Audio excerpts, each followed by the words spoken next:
Welcome to the hidden corners where truth and terror collide. Discover a realm where the lines between the living and the supernatural blur as you embark on a journey to the paranormal and visit the mysterious hidden corners of your mind.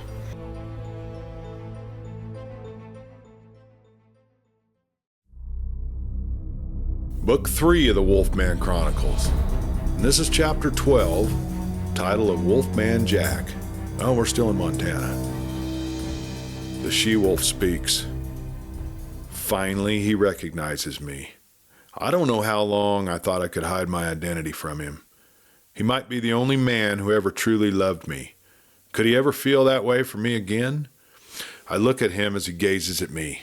Part of me wants to throw my arms around him, my human arms, that I've not felt for many weeks now, months maybe. I have no concept of time.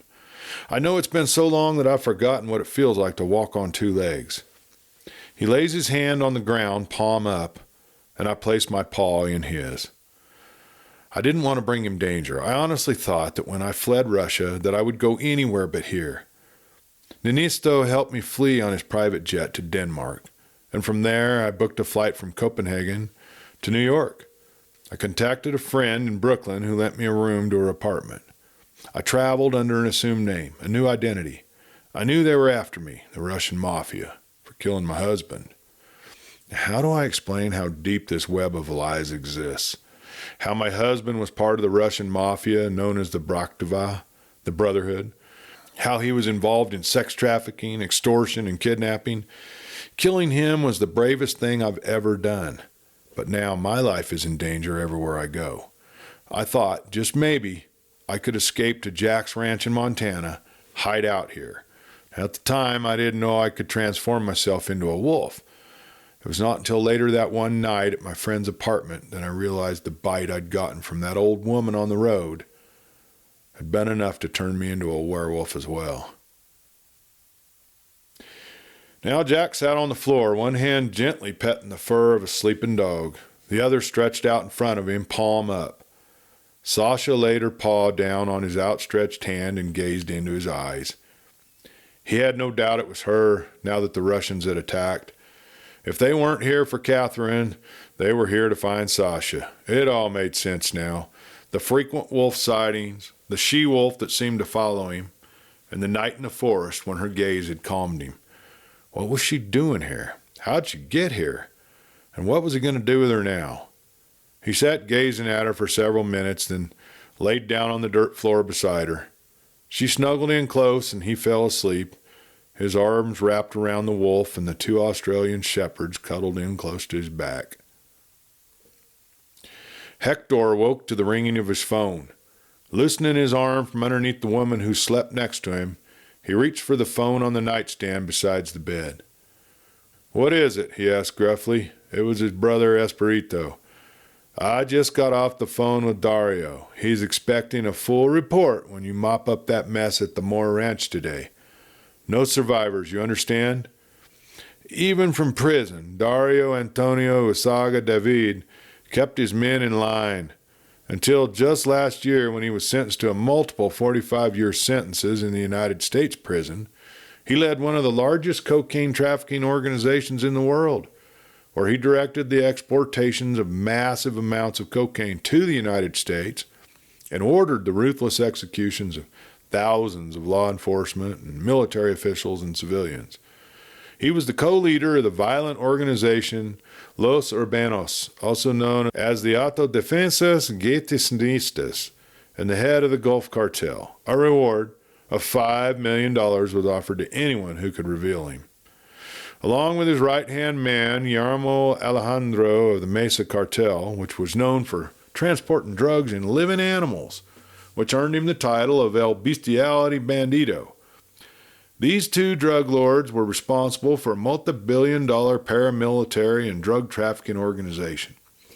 Not only truckloads of cattle inserted with drugs were entering the United States through illegal border crossings, but exotic animals are still being shipped on ocean vessels to ports in the U.S., Australia, and European countries today. "I understand," Hector replied. He had been a hitman for the Gulf Cartel for 13 years now. He had personally been responsible for the deaths of hundreds of civilians, some innocent, some not. He didn't care. It meant nothing to him. His brother, Espirito, was a recruiter. With more than 6,000 members, the Gulf Cartel was a formidable adversary to reckon with. Their recruitment policy was simple. You either joined when asked, or you died. Hector had reached the point in his career where it had become rather boring, watching men grovel and beg and say nothing he wanted them to say to prevent being tortured or killed. So he began devising new methods of killing, ways to make it more exciting. Just recently he had taken to calling himself El Lobo, which is the wolf, inspired by a movie of the same name. He fancied himself a werewolf of sorts, enjoyed ripping the body parts off of people and making the crime scene look as if a wild animal done the carnage. He was actually looking forward to returning to the Moore Ranch, the scene of the last big execution he had masterminded. He'd been told to kill the ranch manager Angus for being a snitch, and the others because that was their custom, leave no survivors. How was he to know that Jack Moore, the owner of the ranch, would show up and steal the money and the drugs? So now he had to go and mop up the mistake. He understood exactly what he was supposed to do. Why would Dario question him? He showered and he dressed and he kissed his new girlfriend goodbye and pulled his new Ford Bronco out of a motel parking lot. At a diner on the outskirts of Bozeman, his crew of 4 men had already ordered breakfast. To anyone who cared to notice, they looked just like 4 Mexican locals in their cowboy hats, Levi's, and snap-button cowboy shirts. No one would suspect that these were hitmen for the Colombian Gulf Cartel, about to drive to Big Sky, Montana, to pay a visit to the Moore cattle ranch. In the hospital in Bozeman, Sergei Ivanov lay in a coma, attached to life support. His gunshot wound to the head resulted in massive brain swelling and an intracranial hematoma. It was not likely he was going to live. The doctors had performed an emergency craniotomy to remove blood clots and decrease the pressure inside the skull. But the prognosis was not good. If he did survive, there was a good chance there would be excessive brain damage. 2 armed officers sat outside his door, assigned by FBI agent Mark Grant. Now, in Deputy Bill Riley's office, Mark Grant paced the floor. I know we saw 12 men drop from that helicopter. The camera footage confirmed that. We have 1 in the hospital, not likely to survive, and we've got 10 more down at the morgue. That means that 1 is still on the loose. I want every man you've got on this. I want to know who these men are and what they're doing here and how Jack Moore is involved. And this better not have compromised Jack's meeting with Hector today. The deputy poured a cup of coffee. I haven't been able to get a hold of Jack yet this morning, but I'm heading back out to the ranch after I finish up my report. Everything is still going as planned. I'll be upstairs when Jack and Miguel meet with Hector in the living room. You just have your men in place and we'll handle everything inside. This needs to be our focus right now. Grant slammed his cup down on the desk. I don't like this. These men showing up yesterday out of the blue, Jack Moore is holding back something and I don't trust him. Bill Riley stood and grabbed his cowboy hat. Like I said, we need to focus on the meeting with Hector. We can get answers from Jack later. Are you going to be in the surveillance van again today? I'll be there, Grant replied. Jack's first realization upon waking was that his back was stiff from sleeping on the hard ground. He hadn't intended on being out there all night, but waking with the wolf in his arms and the dogs at his back was a nice, comfortable feeling. Come on, let's go outside, then we'll get some breakfast. And dogs trotted after him. Well, look who we've got here, Miguel exclaimed as Jack and the dogs came up on the porch. I figured we'd cook up some bacon and eggs for these hungry critters here, Jack replied. Miguel, let me introduce you to the 2 missing ranch dogs, Sheila and Jilly, and this beautiful wolf here has been taking care of them. Her name is Sasha. Miguel coughed and nearly spit out his coffee. He looked at Jack with wide eyes. Sasha? Yep, the one and only, Jack replied.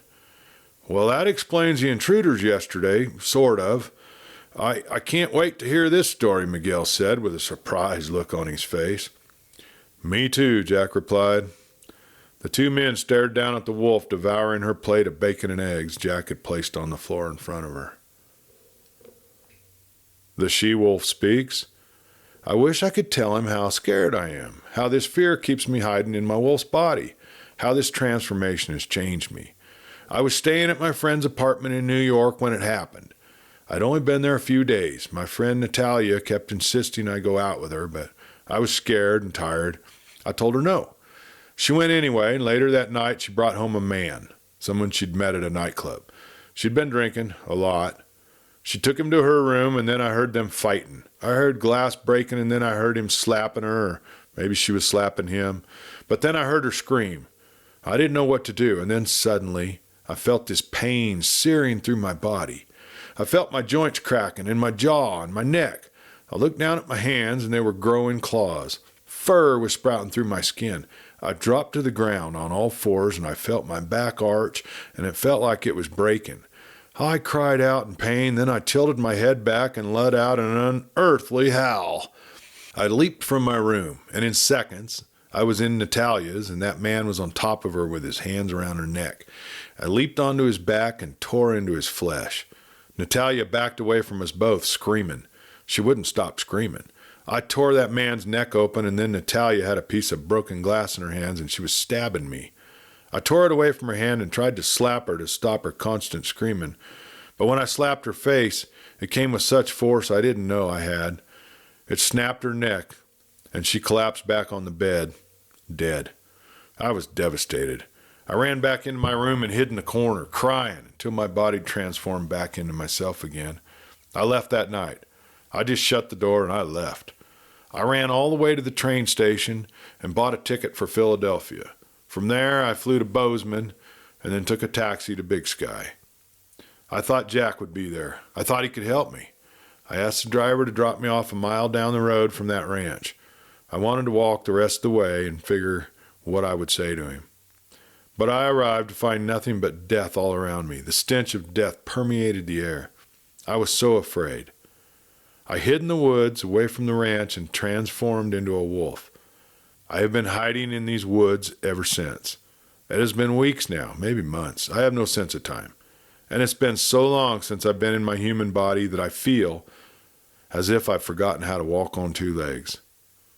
How can he forgive me? Kat, Usko, and Juanita booked a room at the Old Faithful Inn inside Yellowstone National Park. Catherine was beside herself with worry, anger, and hurt, an entire mixture of emotions. Juanita thought it might be good for her to show Usko around the park to get her mind off of Jack. They planned a few days of sightseeing at all the usual tourist stops. Usko had never seen a geyser, and Old Faithful was a good place to start. Julian promised to call regularly and let them know how things were going at the ranch. She wished that they could be there to help if things went bad with the drug deal, but she also knew that keeping Catherine away was the best thing for Jack. Now that she was pregnant, she just wasn't thinking clearly. Game's on, Jack commented as Hector and his crew of 4 men stepped out of the gray Ford Bronco. 2 of Hector's men stood guard on the porch, one walked around to the back of the house, and Hector and Pablo stepped inside. Jack stuck out his hand in a polite gesture, but it went unnoticed by Hector, who walked right past him into the living room. Jack and Miguel sat facing each other, Hector and Pablo on opposite sides with a table in the middle. On the table was a neatly wrapped bag of pure white powder cocaine. To Jack's right sat a very large black wolf dog. "Impressive dog," Hector commented. "Here, boy." The wolf pulled his lips back in a snarl, revealing long, white canine fangs. "I see he's not friendly." Jack placed his hand on top of the wolf's head. "His name is Julian, and no, he's not friendly. Should we get on with this?" Hector motioned to Pablo to cut open the bag. He rubbed a small amount on his finger, feeling the consistency, and smelled it for traces of chemical additives, and ran a small dab from his finger across his gums. Pablo was considered an expert in detecting additives, and after a few more tests, he proclaimed it to be pure and most definitely the stolen cocaine from the original shipment. 13 years of experience as a hitman for the cartel had taught Hector how to read a room and how to read the body language of those sitting with him and who to jump first. Pablo was an expert in detecting the purity of cocaine, but he was also an experienced hitman who had been on the cartel's payroll for over 10 years, and he had done enough of these deals with Hector to know exactly when to move. In a blink of an eye, Pablo had his gun drawn and pointed at Miguel's head. Julian's muscles rippled, ready to spring into action, but Jack rested his hand heavily on the back of the wolf's head. Julian growled and fixed his eyes on Pablo. "Now how about you tell me where the rest of the shipment is," Hector said, "or we blow your friend's brains out." There's no need for gunplay," Jack said calmly. "Tell your man to lower his gun." Hector's nostrils flared. "You tell me where the rest of the drugs are and the money you stole from us, and maybe we'll let him live." "What makes you think it's your drugs? You came here to make a deal with me, to buy my supply. Now you're trying to cut me out of the deal by saying this is yours, that I stole it from you?" "I don't know what you're talking about," Jack replied. Hector was angry. "I'm talking about the drugs you stole from the shipment that was supposed to go to Chicago. The drugs from that last shipment of cattle that Angus signed for." Jack shook his head. "I have records showing the shipment you're referring to was loaded into your guy's transport van. If someone stole the drugs and the money from that shipment, it was your men who were driving the van." Hector was getting visibly upset. He slammed his hand down on the table. "Where are the rest of the packages?" Jack smiled. "You show me your money and we'll make a deal." Now, it was obvious Hector's method of intimidation was not working on Jack, and it was frustrating him. He hadn't intended on buying any drugs, and he'd planned on forcing Jack to tell him where he had the drugs hidden. The gun held at Miguel's head didn't seem to faze him at all. It was the wolf dog who kept his eyes trained on the gun held at Miguel's head. "Tell me now where the rest of your packages of drugs are, or you'll die a worse death than your man Angus did," Hector growled. "So it was you that killed my men," Jack snarled back. Julian growled and lowered his head, pulling his lips back to show his fangs, and slowly moved towards Hector. "Attack," Jack whispered. He didn't need to speak the word. Julian was already crouching, ready to spring.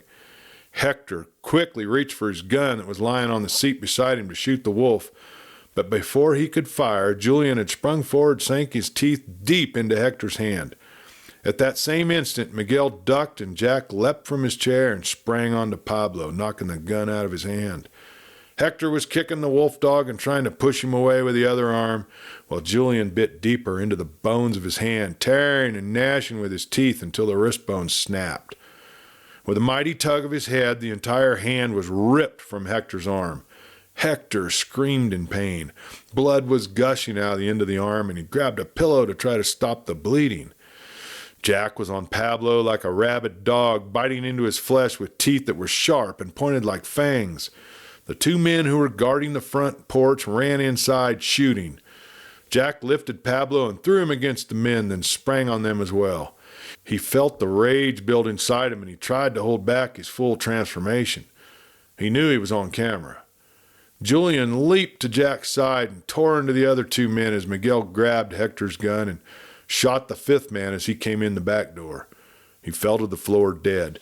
Miguel then turned the gun on Hector, who was still holding his arms where his hand had been severed. Deputy Bill Riley rushed downstairs, gun drawn, but the two men who had entered the front door were pinned to the floor with Jack, the large wolf dog, on top of him. Pablo lay dead nearby. It all happened so fast that FBI agent Mark Grant, even after reviewing the camera footage time and time again, would not clearly see Jack's fangs or his muscular body bulging under his clothing. He would comment on the quickness of Jack's movements, how he sprang from his chair and leapt upon Pablo. But all was quickly forgiven in the aftermath of the scene. Hector was captured alive. That was all that mattered. Now Mark Grant had the bargaining chip he needed. He'd get Hector to talk, tell him where the drugs were being warehoused in Chicago, and who the other major players were. The she-wolf speaks again. "I hear cars outside. We are locked in this room. Jack promised he'd come back once the danger was over, but what if he doesn't? What if he's hurt or killed? I'm pacing again, crying out, and then I howl again and again. I cannot bear this any longer. I hear footsteps coming. The trapdoor opens. It is Jack. I run up the stairs, leap into his arms, lick his face and his hands. He kneels down on one knee, and I bury my face into his chest. He puts his arms around my neck, and I feel my heart will burst with joy. "You are safe now," he whispers into my ear. But will I ever be safe? Well, it was evening on the ranch, and everyone could now breathe a sigh of relief. The drug deal had gone down better than anyone expected. The FBI was happy that they'd captured Hector and the 2 additional men. Pablo and the other dead man had already been taken to the morgue. There would be no further investigation of Jack's involvement with the Colombians. He could now close this chapter of his life. He lit a cigarette and stood gazing out at the western sunset. It was time to call Catherine and apologize. In the distance, he saw the wolf loping towards him through the field, tagged on either side by 2 Aussies. He watched her as she ran, graceful and confident. He wondered how long it would take for her to feel comfortable coming back into her own skin. Miguel walked out onto the porch holding 2 glasses of whiskey and handed one of them to Jack. "Julian's grilling some steaks out back. He did good today, held himself back until you told him to go." Jack nodded his head. "Well, you kept it cool as well, having a gun pointed at your head. But we got the information we needed, and I feel good now that we got the man responsible for Angus's death. Now we can put some closure to that." Miguel nodded his head towards the wolf playing in the yard with the dogs. "And you have Sasha back too. Have you figured out how she got here yet?" "No idea," replied Jack. "I'm waiting to see if she comes back into her human form. She has a lot of explaining to do." Miguel swirled the whiskey in his glass. "Well, if there really were 12 Russians dropped from that helicopter yesterday, there's still one out there. He'll show his face again, I'm sure. And we're likely to see more of him if you both stay here. You know, I've been thinking about that. I'm ready for a change of scenery. I think that as soon as we have things wrapped up here at the ranch, I'm going to either sell it or rent it out for a while. Y'all can get back to Mexico. I think I'm going to take a road trip and head up to Alaska for a bit. This has been a rough year on me." "Road trip? Just you?" "Yeah, me and a couple dogs and a wolf." He turned and smiled at Miguel. "I have to protect her now." Julian had been standing at the door and heard Jack's last words. "Well, the steaks are ready. I grilled a couple extra for the dogs. I heard what you said, Jack, about going to Alaska. Don't forget that you have a wedding to attend and a sister that's pregnant. I think it's likely that they'll be wanting to get married also. You haven't really had a chance to get to know Usko yet, but he's a good guy. He'll take good care of Catherine and the baby. I spent some time with him while you and Miguel were out here in Montana. I think you're going to like having him for a brother-in-law. Give him a chance, Jack." Jack and Miguel got up from the porch chairs and walked inside. Jack brought plates of steak out for the wolf and the 2 dogs. "You can sleep inside tonight if you want to," he told her as he ruffled the fur between her ears. "I'll leave the door open." Yellowstone was beautiful in the spring. Buffalo grazed on the new grass, and the herds of elk wandered through the meadows. The snows of winter had mostly receded and had revealed a landscape of new growth. The air was crisp, fragrant, the rivers flowing up to their banks, swollen with the melting snow. Everywhere, the meadows were coming alive with the vibrant hues of wildflowers in bloom. The purple wild iris were as abundant as the bright yellow dandelions, providing a perfect contrast of color. The iconic geysers and hot springs sent their plumes of steam and spray spiraling into the sky, creating an otherworldly landscape of mist and color. Nature's beauty was on full display. It was romantic, and Catherine felt better than she'd felt in months. "Let's get married here. Then we'll always have this to return to," she told Usko as they watched the first stars of the night glimmering in the sky above. "We can always have another small ceremony in the tradition of your people back in Russia, but let's have a small wedding here, just the 5 of us, small and intimate." Usko put his arm around her. "Okay, let's do it. When?" "Now. This week, as soon as we can get Jack here. I'm sure there's someone here in Bozeman that can perform the ceremony. I want it to be in the meadow, next to the stream." Usko leaned over and kissed her. "Okay, let's call Jack in the morning." They watched a shooting star race across the sky overhead. Everything is going to be okay, Usko whispered into her ear.